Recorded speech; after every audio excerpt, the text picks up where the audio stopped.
If you own a Toronto condo or a condo townhouse, you've been thinking about moving up to a house, you need to hear this number. $370,000. That is the gap between where most condo owners are looking and where they should be looking. A software engineer and a nurse I work with bought their Liberty Village condo townhouse in 2017 for $720,000. Combined income about $250K. They had about $340,000 in equity after 8 years. And they wanted a detached house with a backyard before their daughter started school. They assumed a minimum about 1.3 mil. They almost walked away from their entire idea and started looking at renovating their 700 square foot condo instead. But the $65K the condo dropped from the peak, that loss was the thing that almost stopped them. What they did not know, the house they wanted had dropped $90K in the same period. The net trade was $25K in their favor. And East End detached houses are selling about $900K, while the West End is about 1.2 mil. Same city, same school board. That $307,000 spread is where the move-up math changes. And here's the exact math and why every month you wait, the number gets worse. So here are the real numbers from TRREB. The median condo townhouse in Toronto sold for $680,000 in Q1 of 2026. That is down 9.3% from a year ago. A year ago, that same median was about $750K. So that is about a $70K drop in 12 months, roughly $6,000 per month in lost equity. Every month you sit in your condo townhouse waiting for the right time, you're losing about $6,000 in paper value. Condos are worse. The median condo dropped to $545,000, down 9.2% year over year. If you bought a condo for $650,000 3 years ago, you're sitting on a unit worth $545,000 today. That's over $100,000 gone. Now, here's the part that makes this a mistake and not just bad luck. While condos dropping fast, the type of house most condo owners want to move into is not dropping nearly as hard. The gap between what you're losing, what you could be gaining is widening every single month. So I ran the numbers across the detached sales in Toronto over the last 180 days. Average detached house in Toronto's West End, I'm talking about Junction, Bloor West, High Park, sold about 1.2 mil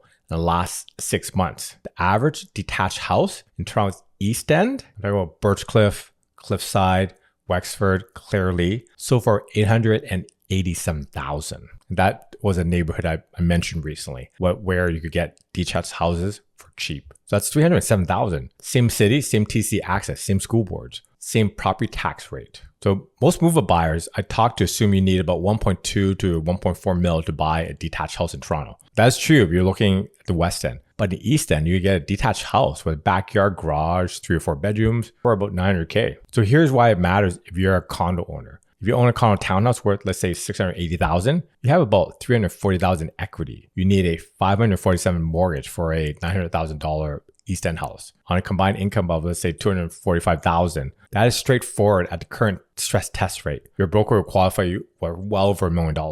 But most of these couples do not make the move, not because they cannot afford it, because they're anchored to their condo's purchase price. They bought at $720,000 and is now worth $650,000 to $680,000. That's $40,000 to $70,000 in loss. It feels real. I know it stings and it paralyzes them. Meanwhile, that house they want has also dropped. A year ago, that East End detached was about $920,000 to up to $1 million. Now it is about $900,000.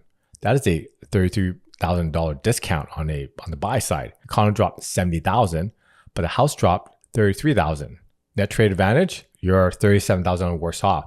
But if you wait another year and the condo drops another 9%, while the house only drops, let's say 3%, which is probably gonna be the case because it's a house, the gap widens to $74,000, then $120,000. The math only gets harder. If this is useful, take a second and subscribe. I put out about 3 videos every week, breaking down the real numbers, tips and tricks to buy and move up in Toronto real estate. I know what you're thinking. If condos are dropping, why sell now? Why not wait for a recovery? Because you're not selling in a vacuum. You're selling a condo and buying a house. The two markets are moving at different speeds. Condo townhouses are down about 9.3% year over year. East End detached houses are down 3 to 5% depending on the pocket. Birchcliff and Cliffside, median listing price is $858,000. A year ago, that was $890,000. That's a 3.6% drop, half the rate of a condo depreciation. So every month you wait, the gap between what your condo is losing and what houses are losing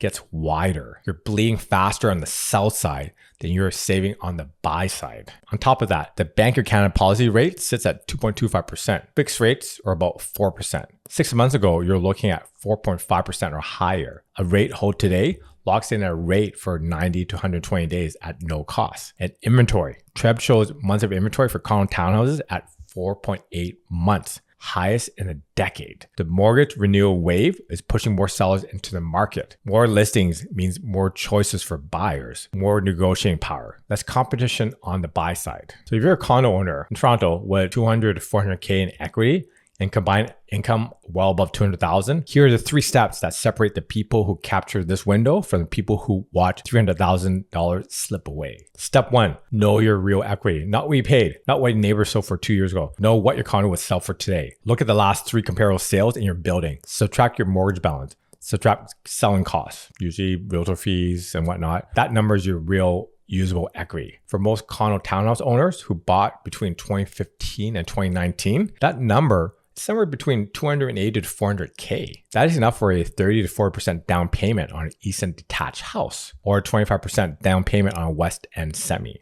Step 2, run the stress test at today's rates. Bank tests you at your contract rate plus 2% or 5.25%, whichever is higher. At a 3.99% fixed rate, you're tested at 5.99. On a $547,000 mortgage with $340,000 down, the monthly payment at that stress test is approximately $3,500. On a combined income of about $245,000, that qualifies easily. Ask your mortgage broker to confirm your max approved mortgage. You'd be surprised at how much room you have. Step 3, look east. This is where the $307,000 advantage lives. Most condo owners default to neighborhoods their friends talk about. The Junction, Bloor West, Roncy. Those are $1.3 million for a semi, but Birchcliff, Cliffside, Wexford, Clairley, Oakridge have detached houses with backyards, garages, 3 or 4 bedrooms for about $850,000 to $950,000. Same commute times. Bluff access, GO station under construction nearby. The prices are lower because fewer condo owners look there. That's exactly why it is the move up opportunity right now. Some of you are thinking, okay, the window is now, but what if I wait 1 more year? Let me show you the math. Assume condos keep depreciating 3 to 5% per year. That's conservative compared to the last 12 months. And assume East End houses appreciate at 2 to 3% per year,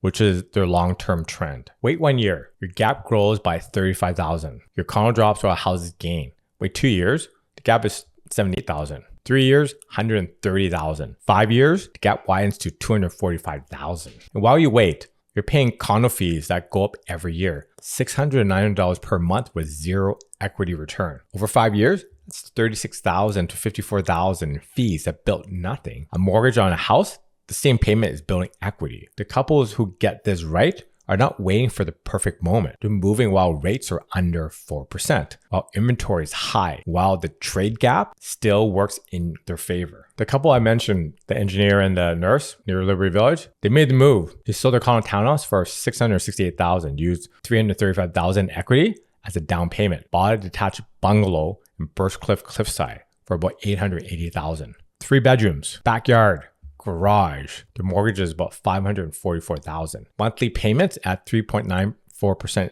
fixed rate, about $28,000. If they had waited 12 more months, their equity would have dropped to $275,000. They would have needed $604,000 mortgage. The difference, $315,000 more per month for 25 years. The $307,000 mistake is not one bad decision. It is the slow cost of doing nothing while the numbers move against you. Thanks for watching. See you soon.